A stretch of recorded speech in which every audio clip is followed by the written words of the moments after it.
Welcome to another exciting adventure of shelf discovery.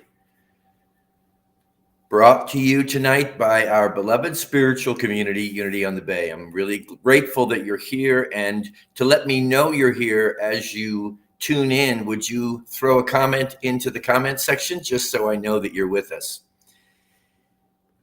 I'm excited about our book and our topic tonight. We're getting ready to go into a 4-week exploration of a book that I think many of you, if not all of you, would be familiar with. It's The Four Agreements. In fact, let me look here because I'm trying to remember when this book came out. It's been a while. Let's see. This was first published in... probably going to say something like last year. No, 1997. So it's been around a while. Hi, Dale. Glad you're here, my friend. Good Lord. I'm probably going to say this every Monday night when I see your name up there. You blew it off the chart yesterday. Just blew it off the chart with one of the greatest songs I think ever written and one of the most challenging to sing. But you did a wonderful job. Thank you. Hi, Nancy. Glad you're here. Now I get to tune in with you twice a week because you're part of Unity University. It was great to have the experience with you on Saturday, and I'm glad you're back again tonight. It's true, Dale. Just an awesome performance. Just incredible. So welcome to Shelf Discovery. If you're with us, please throw a comment into the comment section just so I know you're here, because it's the only way I know you're here. Hey, Aurora, nice to have you back. Good evening. Hi, Pam. Glad you're here. We're going to be exploring The Four Agreements by Don Miguel Ruiz tonight and for the next 3 weeks to come, 4 weeks actually. Tonight's the first agreement. Hi, Christina. Glad you're here. Good evening. Welcome, welcome. Happy to have you. I always look forward to Monday evenings and the time I get to share with you. Welcome, welcome. So remember, this is an interactive program, and I lean on you to let me know your perspectives and your reactions to the material that we discuss. And let it roll, throw it into the chat. Let me know how you're responding to this material. Again, I think most of us are relatively familiar with The Four Agreements by Don Miguel Ruiz. He's actually a friend of Unity on the Bays and has been with us on a couple of occasions at least. I'm trying to remember. His sons are also incredibly talented and spiritually attuned, and we've had them at Unity on the Bay as well. So we're going to be discussing the work of a friend, and I'm honored to call him a friend because as I was reviewing the chapter on the first agreement earlier today, I marvel not only at the content of what he says, but the, oh, thanks, Pam. Little haircut here. I not only marvel at what he says, but I marvel at the simplicity with which he articulates really profound spiritual principles and allows us to understand how simple they are. And they are simple. It doesn't mean that they're easy to incorporate into our everyday life, but they are simple. Just a matter of reprogramming. One of my favorite terms that Miguel uses in these pages is the term human domestication. And it kind of has a little sting to it because none of us want to think that we're domesticated like a dog or a cat. And yet, indeed, we are. We're domesticated by programming that is fed to us from the time that we first arrive on the planet. And that programming is so often rooted in erroneous information, ideas that are simply not true about us, but we've accepted it. We made an agreement with it, as Ruiz says in the book. So again, let me know you're here if you're with us, and all of you domesticated human beings, and I'm including myself in that comment. That's the whole process of spiritual awakening, is recognizing the domestication that has occurred within us and deciding for ourselves whether or not we really want to believe in it, whether it's true for us. I was talking about this yesterday. What's true for you? What's important to you? What resonates with you? And the longer I live, the more that's becoming a part of my personal philosophy of life. Not to look to external resources for our spiritual, what's the word I'm looking for? Spiritual, it slips my mind, but confirmation. Confirmation is the word, but rather to receive that confirmation from within ourselves and realize no two of us are alike, so no two of us are going to see things quite the same. So some of this you may really resonate with, some of it you may not, and that's okay. Let me know. Put it into the chat. And on your mark, get set, here we go. The first agreement: be impeccable with your word.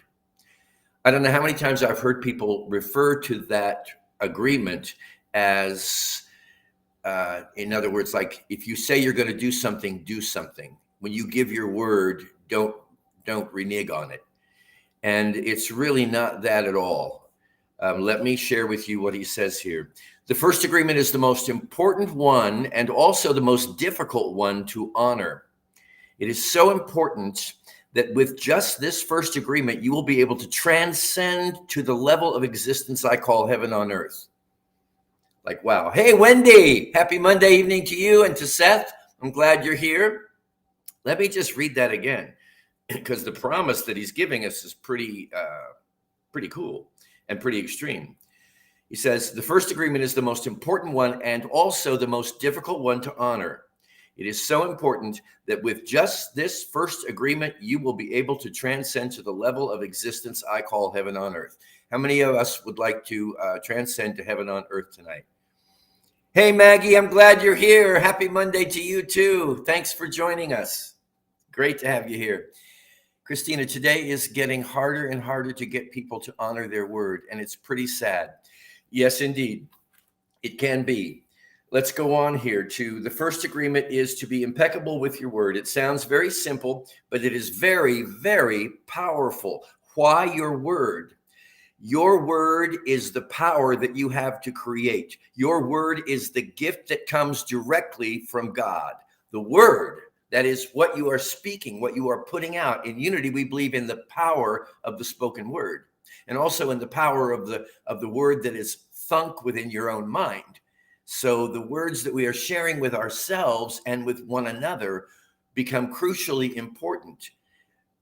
It's like really becoming aware of aligning the words that we are thinking and the words that we are speaking with spiritual truth, and to avoid saying things that from the spiritual perspective, from the absolute perspective, are not true.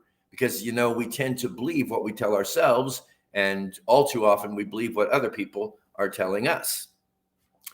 So he goes on to say, the word is not just a sound or a written symbol. The word is a force.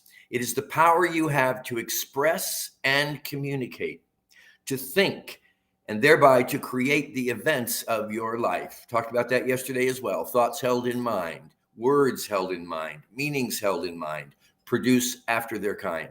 We are, from a spiritual perspective, literally creating our day-to-day experience based on the language that's racing and running through our minds and the language that's coming out of our mouths. Thank you, Wendy. All right, you can speak.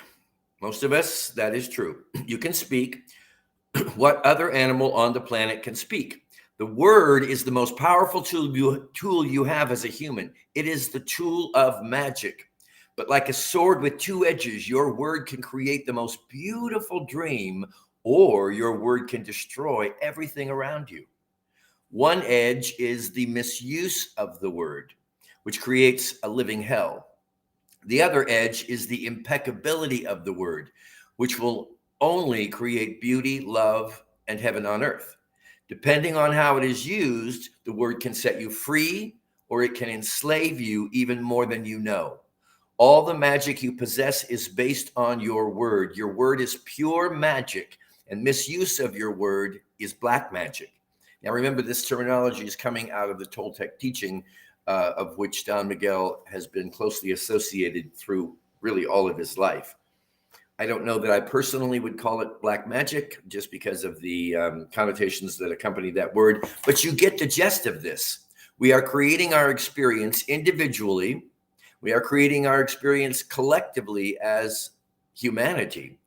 depending on what kind of dialogue, what kind of story, what kind of words we are allowing to occupy our minds and the kinds of meanings that we are giving to them.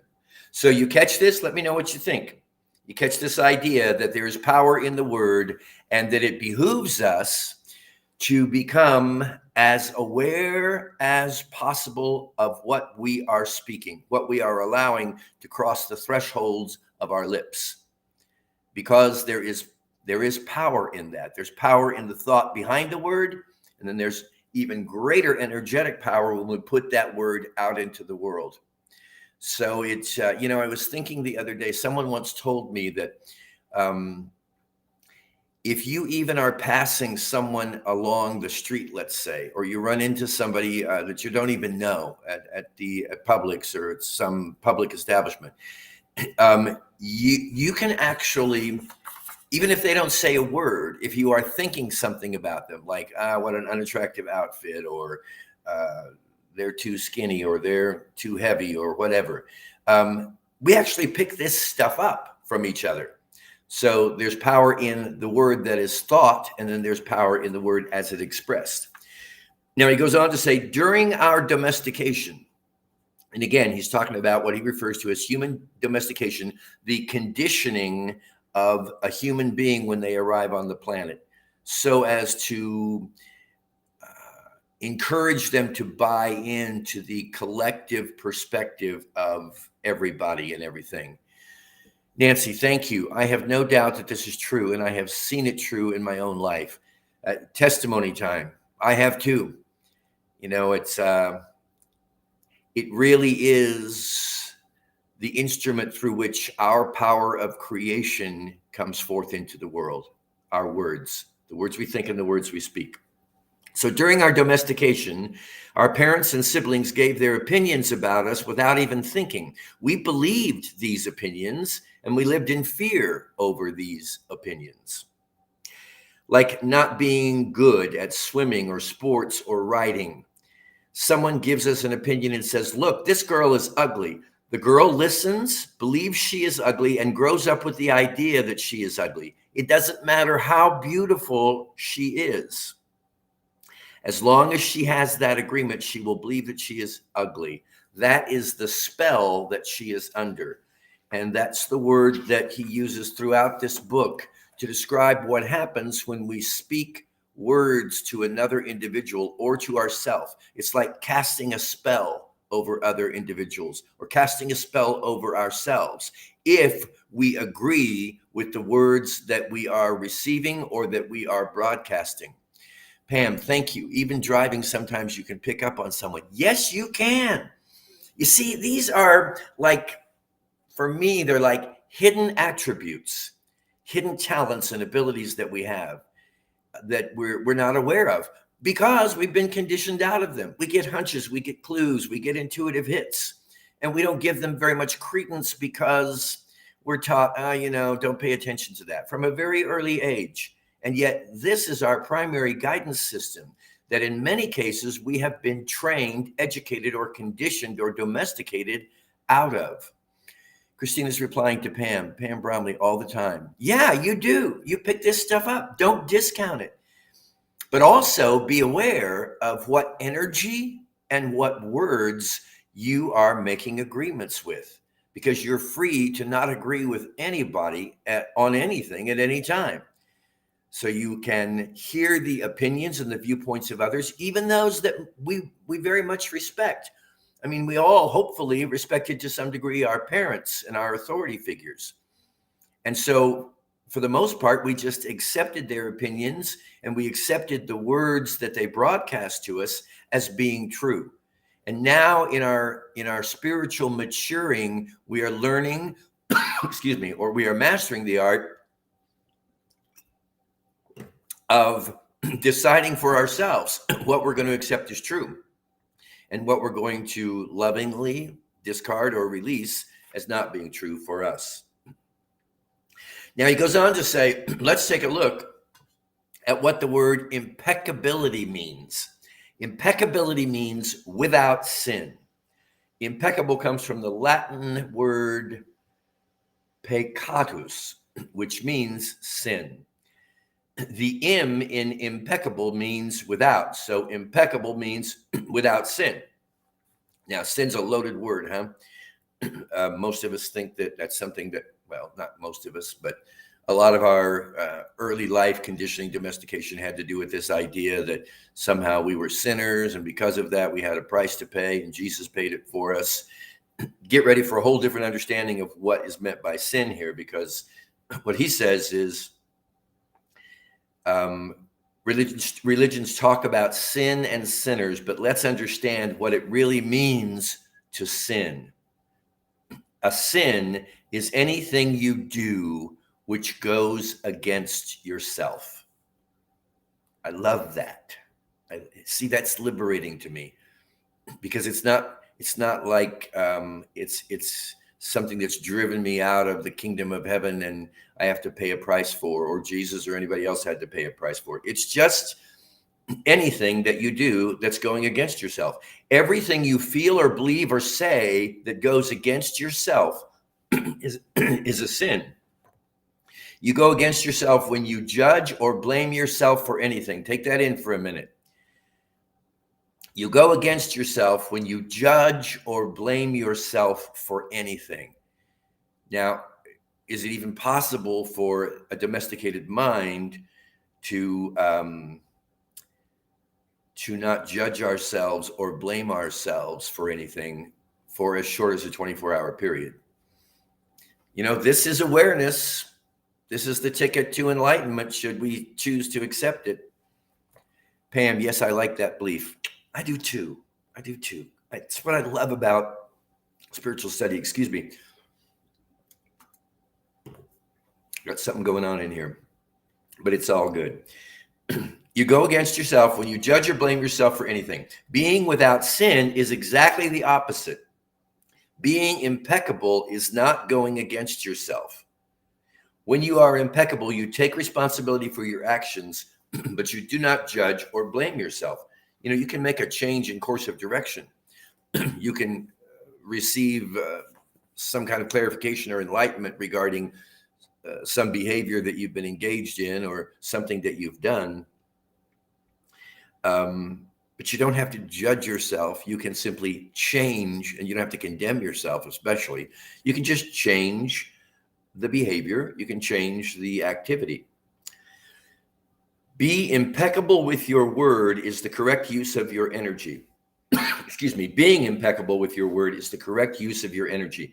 It means you use your energy in the direction of truth and love for yourself. You use your energy in the direction of truth and love for yourself. And this is just something to be checking in on throughout the day. What am I saying?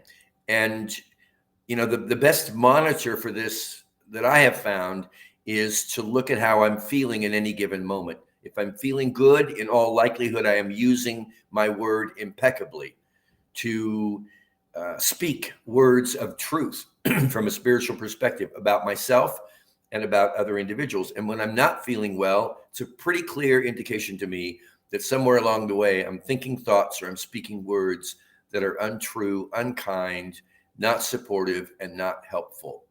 Nancy, Thich Nhat Hanh created peace just by walking and breathing in consciousness, appreciation, and joy. What a great soul. You know, and I was reading something just today or yesterday about him, wherein he wrote these words about, don't think that just because I'm not physically evident, I'm not still here.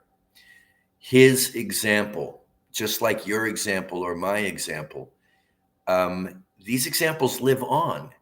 You know, they influence the consciousness and the energy of humanity. And I've even gotten to the point lately where I'm not using the word loss to describe the passing of a loved one, because I really don't think that these souls go anywhere. But that's a whole nother shelf discovery. Yes, Matthew Fox did an article. Awesome. Great author, Matthew Fox. Now, as typical for Monday evenings on Shelf Discovery, I've lost my place completely, but you know, that's okay. Hold on, here we go. I'll just pick up where I left off. Being impeccable with your word is the correct use of your energy. It means to use your energy in the direction of truth and love for yourself. If you make an agreement with yourself to be impeccable with your word, just with that intention, the truth will manifest through you and clean all the emotional poison that exists within you. But making this agreement is difficult because we have learned to do precisely the opposite. We have learned to lie as a habit of communication with others and, more importantly, with ourselves. We are not impeccable with the word. Hey, Aaron Moore, I'm glad you're here tonight. Let's see what wisdom you have to share. It is my firm belief that God holds absolutely nothing against us for anything. Let's take a breath on that one. Thank you, Aaron. I'm going to read that again. It is my firm belief that God holds absolutely nothing against us for anything. We are individual expressions of divinity, period. Thank you, Aaron. I could not agree with you more. And this whole concept, which again is part of the domestication process for most of us in the world, is that we have done at least one really, really bad thing. We don't know exactly what it was, but we know it must have been really bad because God cast us out, and now we had to have God's only son come and give his life because we were so foul. That's what I love about this teaching and about the spiritual liberation that's occurring on the planet right now, dear friends, is that it is freeing us from lies. And that's a strong word, but they are lies. We are, I agree, Aaron, we are made in the image and likeness of the divine. And most of us have never been introduced to that. And even if we were, because in my own case, I was raised in unity, so I was not given that traditional theological doctrine or background, but it's still prevalent in the world. So I didn't escape it by growing up in unity. What I had to do was gradually still deprogram myself. I just had an advantage because I didn't, in quite the same degree as some others perhaps, have to overcome this idea that I was a hellbound sinner or that I was born in original sin. All of this is fantasy.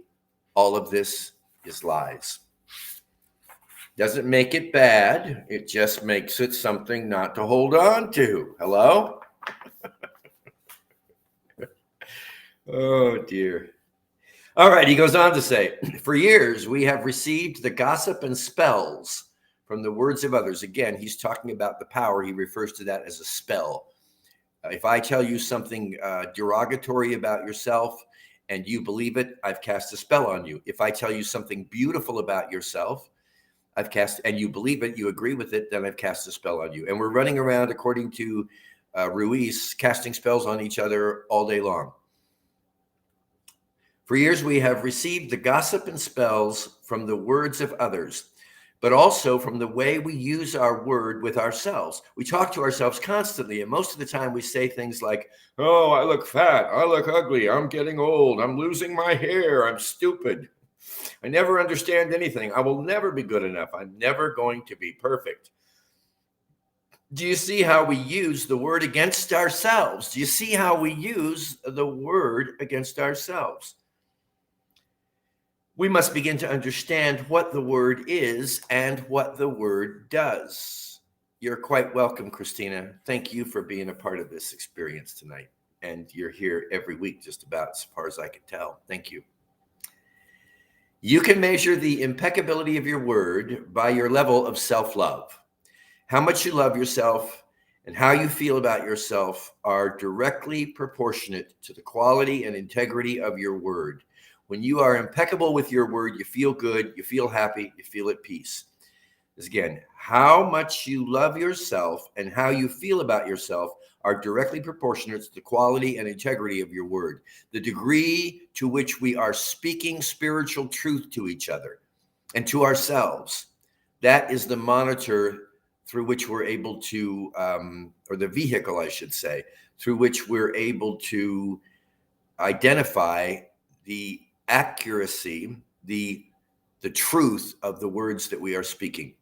And when you speak truth, when you are able to look, when I'm able to look beyond the appearance of another individual and really know who they are as the Christ presence, as divine offspring, and you speak that to them, it's one of the most beautiful experiences you can ever have. You see, we're getting to a place, I believe, collectively in humanity where we're going to be able to graduate beyond the conditioned thinking, graduate beyond the lies. That's why we call our teachings truth with a capital T, because they are reflections of the spiritual reality of our being sons and daughters of God. Wendy, thank you. You need to cast positive spells. We do need to cast positive spells, and we can do it. And if we're sitting in front of the TV watching the news and we're bemoaning the human condition and thinking that the world is getting worse every day, every time I hear someone say about a younger generation that, we're going to hell in a handbag, I don't see that. I see bright, brilliant souls rising up in our midst that have valuable contributions to make. And I think anytime we see that in another individual, it behooves us to express that to them and put those words out with the invitation that they might accept them and begin to live more completely from them. So we're getting close to the end of our program for tonight. Let me pick out one more thing. Just say, be impeccable with your word. This is the first agreement that you should make if you want to be free. The first agreement. We're going to be discussing all 4 agreements over the next few weeks. But this first one, if you want to be free, you should accept this agreement. If you want to be happy, if you want to transcend a level of existence that is hell, if you feel sometimes like you're living in hell, here's your ticket to heaven. It's very powerful. Use the word in the correct way. Use the word to share your love. Use, as he calls it, white magic, beginning with yourself. Tell yourself how wonderful you are, how great you are. Tell yourself how much you love yourself. Use the word to break all these teeny tiny agreements that have made you suffer for so long. Wow. What a great book. I don't know how many times I've read it, how many times I've taught it. I know we used it in spirit groups at Unity on the Bay. First published in 1997. Still great, timeless words. And in so many ways, pretty directly connected to the message that we call unity. So thanks, folks. As you move into your week here ahead, try to become more mindful of the words that you are thinking, the words that you are speaking, the words that you are thinking and speaking to yourself, thinking and speaking to others. And remember, there's power in your word. Make it impeccable. Make it not against yourself, but for yourself. Aaron, I'm going to let you give our closing comment tonight because I love your wisdom. We are able to change what is out there by seeing from within through the eyes of Christ. Couldn't say it better myself. Friends, love you. Hope you can join me next Monday night, 6 p.m. Shelf Discovery for the second of the 4 agreements, which is loaded. Don't take anything personally.